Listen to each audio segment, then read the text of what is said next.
Kumaha Damang, saatnya Anda menyimak berita Jawa Barat bersama saya Priscilia Claudia. Sejumlah berita menarik akan kami sajikan untuk Anda. Berikut 3 berita utama hari ini.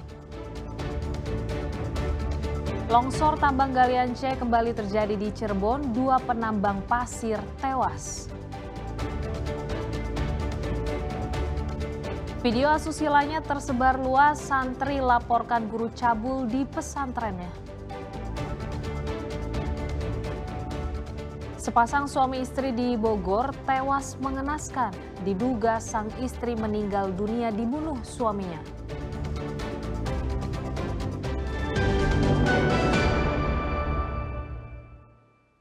Hujan deras yang mengguyur permukiman warga Kecamatan Cisurupan, Garut menyebabkan tebing di antara permukiman penduduk longsor sepanjang 20 meter. 3 rumah warga rusak.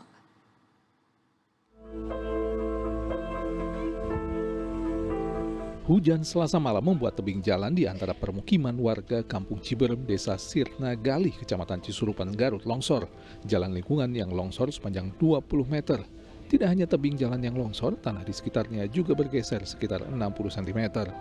Meski tak ada korban jiwa akibat kejadian ini, penghuni 3 rumah terpaksa diungsikan sementara. Rumah yang berada di atas tebing jalan juga terancam longsor susulan. Kebetulan kan malam hujan deras, terus menyebabkan longsor tersebut. Ada rumah yang di bawah, rumah Bapak Saifullah, kebetulan tertimpa material longsornya. Jadi lumayan parah. Bisa kita lihat fisiknya juga, gentingnya, bagian belakangnya juga, dan bergeser hampir 60 cm, Pak. Pemerintah desa telah berkoordinasi dengan instansi terkait dan akan melakukan penanganan sementara material longsor dan mencegah terjadinya longsor susulan. Kustia Budi melaporkan dari Garut. Tambang galian C Kedung Jumbleng, Kota Cirebon, Rabu siang longsor. 2 penggali pasir yang tengah beraktivitas di dasar tebing tewas tertimbun pasir bersama 1 truk tanah. Peristiwa tragis longsornya tambang galian C kembali terjadi di wilayah Cirebon. Kali ini menimpa lokasi bekas tambang galian C Kedung Jumbleng, Kelurahan Argasunya, Kecamatan Harjamukti, Kota Cirebon, Rabu siang.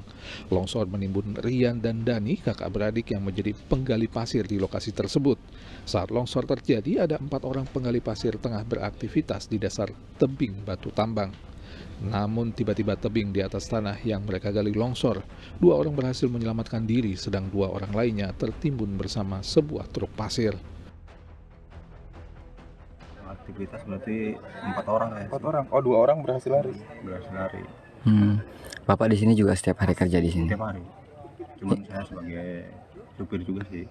Tambang. Ini tuh tambang apa, Pak? Yang diambil apa? Batu, pasir, tanah? Pasir. Cuma ngambil pasir doang. Berarti pasir merah atau gimana? Pasir buat ya semacam buat material aja. Amat. Pencarian korban yang dilakukan tim SAR gabungan hingga Rabu sore menggunakan ekskavator membuahkan hasil.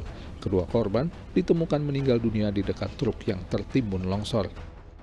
Nah, untuk korban pertama, tadi alhamdulillah kita bisa temukan walaupun hanya body part di pukul 16.03, dan untuk korban yang kedua di 16.45. Posisinya dekat dengan truk itu ya? Betul, untuk yang pertama, korban yang pertama di bagian depan, lebih tepatnya dekat supir. Untuk yang korban kedua di bagian belakang truk. Jenazah kedua korban pun kemudian diserahkan kepada pihak keluarga untuk dimakamkan. Dengan telah ditemukannya seluruh korban, upaya pencarian oleh tim SAR gabungan pun dihentikan. Maruli Habibi melaporkan dari Kota Cirebon. Pemkab Cirebon menegaskan telah melarang penambangan pasir dan batu alias galian C di wilayahnya termasuk di tambang Kedung Jumbleng. Namun hingga saat ini penambangan batu dan pasir secara ilegal masih terjadi. Pelarangan penambangan dilakukan karena area tersebut rawan longsor.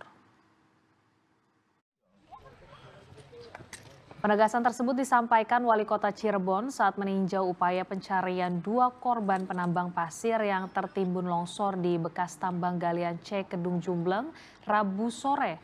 Pihaknya bersama seluruh unsur Forkopimda telah berulang kali mengingatkan larangan menambang dengan sosialisasi pemasangan garis polisi hingga spanduk peringatan. Namun warga tetap melakukan penambangan hingga menelan korban jiwa. Desakan ekonomi membuat warga nekat dan mengabaikan peringatan bahaya.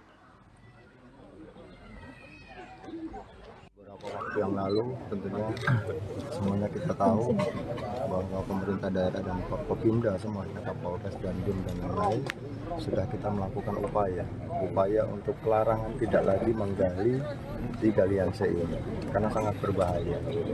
Kita dari beberapa tempat, dari beberapa titik kita sudah memberikan peringatan, bahkan peringatan-peringatan itu juga kan masih ada, masih tertancap, masih terlihat. Namun ada beberapa yang memang itu masih melakukan aktivitas kegiatan seperti ini. 3 desa yang terendam banjir di Bayu Resmi Garut memprotes pengembang sejumlah perumahan dan aktivitas tambang galian C yang dianggap merusak lingkungan dan menyebabkan banjir.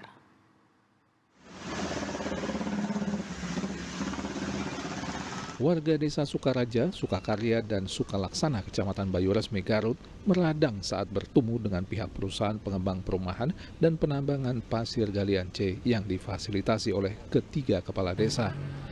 Warga menuding banjir yang melanda kawasan desa Sukaraja hingga menenggelamkan jalan, menghancurkan lahan pertanian dan merendam permukiman warga desa Sukakarya dan Sukalaksana beberapa waktu lalu disebabkan oleh pembangunan 2 perumahan dan operasional tambang pasir yang tidak memperhitungkan daya dukung lingkungan setempat.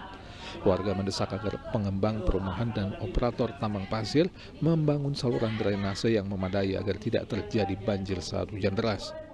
Ada kejadian di desa Sukakarya dari dahulu nggak ada banjir sampai ada banjir dikarenakan ada salah satu istilah perusahaan yang membangun perumahan di sekitar desa Sukaraja. Itu harus ada hasil musyawarah sampai ada kajian baik atau buruknya.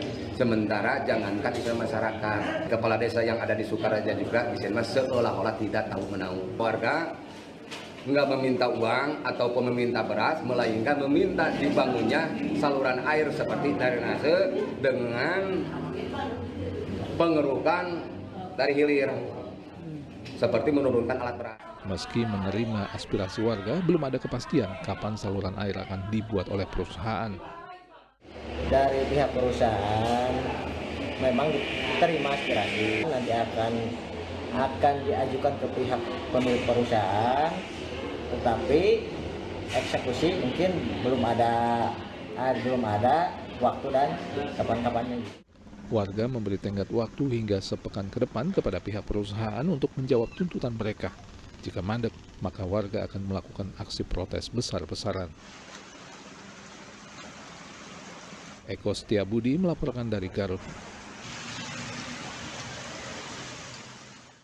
Sebagai bentuk kepedulian terhadap korban bencana alam, Ikatan Jurnalis Televisi Indonesia Korda Purwasuka menyelenggarakan kegiatan pemulihan trauma bagi keluarga dan anak korban tanah bergerak di Kampung Cigintung, Purwakarta.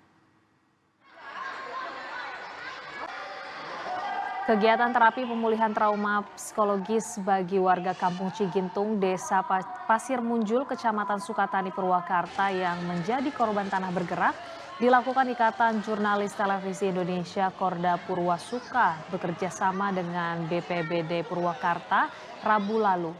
Anak-anak dihibur bernyanyi bersama serta melakukan permainan edukatif mulai dari mewarnai gambar hingga mencoba peralatan peliputan berita televisi seperti kamera milik para anggota IJTI. Pendampingan ini diberikan untuk meredakan trauma psikologis setelah melihat rumah orang tua mereka hancur akibat musibah pergerakan tanah. Dalam kesempatan ini, ITI Korda Purwasuka juga memberikan bingkisan dan makanan ringan serta alat tulis kepada anak-anak yang mengungsi.